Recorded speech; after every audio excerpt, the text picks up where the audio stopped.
Imagine being able to read a book and remember everything you just read. In my opinion, speed learning really is a superpower. I don't care about turning invisible, I don't care about being able to fly. I'd love to master the art of speed learning.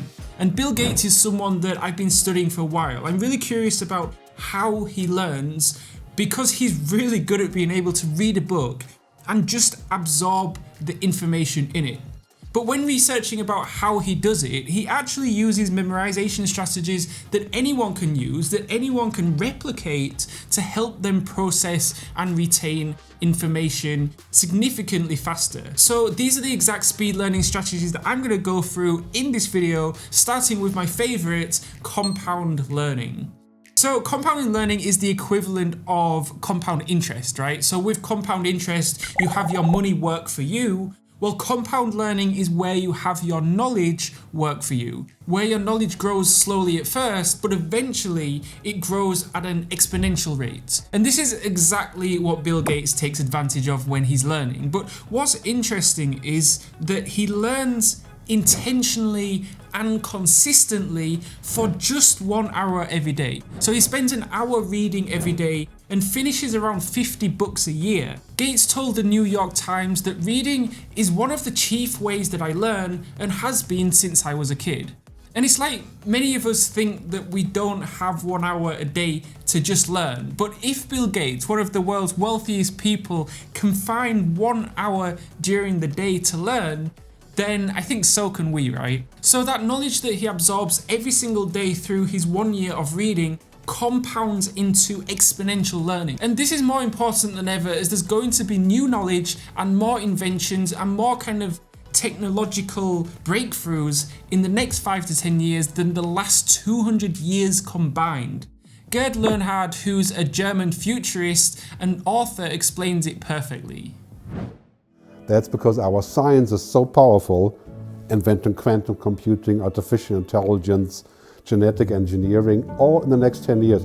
And this is why I say the next 10 years will decide on what we are, because we can finally actually change who we are. We're living in the information age right now, and we absolutely should be taking advantage of it. Reading vacations. Bill Gates is known for his once-a-year reading vacations. Forbes magazine wrote how one friend he went on holiday with said he doesn't just read one book, instead he'll read 5 books about it, most of which are too dense for any mortal to read. He almost always knows more than the other person he talks to. And when he was asked about his reading habits on vacation on a Reddit Ask Me Anything thread, he replied, "On vacation, I get to read about 3 hours a day, so I get through a lot of books." And I really like the idea of reading vacations. It's so easy for us to kind of get carried away with our work, our studying, just kind of striving towards our goals, yet we often forget to just take a step back and recharge, right? And the reading vacation, where you just kind of spend most of the time reading and relaxing, is the perfect antidote, I guess, to the hectic, busy lives we live. It's this idea of what I call dual efficiency, where one activity brings 2 major components. A reading vacation is of course massively beneficial to your mental health in terms of allowing you to recharge, so that's the first major benefit. And the second major benefit is, of course, the reading, which is important for brain development, for career development, and just becoming more knowledgeable, right? So essentially, by taking a reading vacation, you're killing 2 birds with 1 stone. I recently went to Thailand for a few days for exactly this reason, to take a break from work, to read, to listen to podcasts, and just kind of relax, really. Also, I filmed the whole trip and I'll be uploading that vlog soon. My first vlog in probably a year, but I had a lot of fun filming it. I'm still learning how to vlog properly. I'm learning from the king of vlogging himself, Casey Neistat. And one of the most important elements to a vlog, or any kind of video for that matter, is the music. And that's why I use Epidemic Sound for my music for this channel. I first started using Epidemic Sound, the sponsor of this video, probably about 6 years ago. Almost as soon as I created this YouTube channel, I very quickly realized that if I just used random music that I found on the internet, then I more than likely wouldn't be able to monetize the video. Or even worse, it would give my channel a copyright strike. I've tried a lot of different royalty-free soundtrack platforms, but Epidemic Sound, in my opinion, has the widest range of music to choose from, with new tracks added every week, and they have the best quality music to choose from. All tracks are professionally produced by a diverse collection of artists and exclusive to Epidemic Sound. The personal plan is ideal for content creators as it covers most platforms, including YouTube, Facebook, Instagram, Twitch, and podcasts. But we use the commercial plan because my editors also edit YouTube videos for the clients of our agency Playstack, so our clients don't need to worry about being demonetized or receiving strikes either. And we've actually noticed within our videos that if we use the same soundtrack throughout the whole video without changing it, or if the background music is just the wrong choice altogether, then audience retention does actually drop quite significantly. So the background music of a YouTube video is really important when it comes to overall video performance. You can click on the link in the bio to get a free 30-day trial to Epidemic Sound, and everything you post during your free trial will be protected even if you decide to cancel. Build a mental schema. So this is one of Bill Gates' most fundamental learning strategies. A mental schema is, in social science, mental structures that an individual uses to organize knowledge and guide cognitive processes and behavior. Essentially, in layman's terms, it's about building a foundation of knowledge first on a topic you're learning about before you go deeper.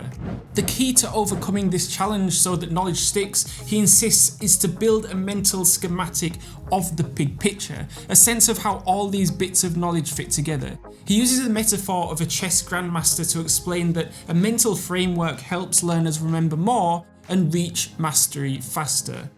And this is why I always recommend, if you're at university and you're just kind of starting your semester or your module, it's at that time, the first 1 or 2 weeks, when you don't really have the pressure of tests or exams, that you focus on building that kind of foundational knowledge on your core subject, meaning you watch documentaries, you watch YouTube videos, you listen to podcasts and build background knowledge. Then when it comes to going deeper into a subject, you already have a strong foundational knowledge, and so it's easier to memorize new information because you're connecting that new information with information that you already know. If you want to learn science, for instance, Bill Gates suggests you read up on the history of science, which will give you a sense of how certain branches of knowledge developed, how they're connected to one another, and why people bothered to study them in the first place. The same is true for history. If you start with a broad overview that gives you kind of a basic timeline of how civilization unfolded, it's easier to delve into individual aspects of what happened and how they fit into the larger narrative. The 5-hour rule. So Benjamin Franklin is considered one of the smartest people that ever lived. He discovered electricity, established the first public library, and he's considered the founding father of the United States. Both Benjamin Franklin and Bill Gates used the 5-hour rule. So the 5-hour rule is essentially when you spend 5 hours a week intentionally learning, and you spread those 5 hours out throughout the week. For example, Bill Gates, he reads 1 hour a day. Benjamin Franklin was also constantly kind of setting aside time to learn. He generally did this in the morning, waking up early to read and write. He established personal goals and tracked his results every morning. So the 5-hour rule is so effective because by spreading your 5 hours of learning throughout the week, it kind of gives your brain's neural networks time to process this information. So spacing out our learning helps us memorize difficult material more efficiently. I love the topic of speed learning, and so do you guys apparently. Whenever I upload a video on speed learning, the videos almost always get 100,000 plus views. So I made an entire playlist of speed learning videos where if you watch the whole playlist, you'll be an information processing genius. You can click on the playlist on the screen to watch those. Alternatively, I uploaded another video recently called The Complete Guide to Speed Learning, 19 Memorization Hacks. Again, you can click on the card on the screen to watch that. And do check out this video's sponsor, Epidemic Sound, for all your copyright-free music needs. Link in the description below.